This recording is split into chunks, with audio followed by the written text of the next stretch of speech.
The whole dozer, very durable. I could drill with it all day. It was very smooth, very quick. It's like going through butter. Very, very efficient.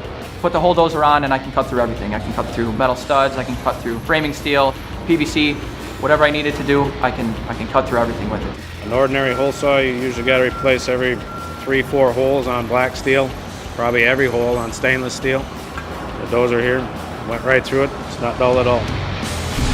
And the feedback I'm getting from my crew here on site is they're definitely enjoying the teeth and the way that it's lasting, and having the access slot on the side, being able to get that plug out quickly and not having to take the whole assembly apart, it's been great.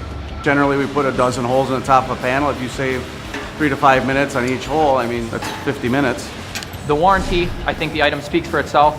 If I lose a tooth on this hole dozer, they replace it. Haven't seen any other hole saw with any kind of warranty. No kind of cutting tools like this ever do. Made in the USA is huge. I mean, I definitely want to buy a product that's made here. Anything with a Made in the USA logo, you got everyone's vote on a job site. The whole dozer holds true to its name. It'll go through anything.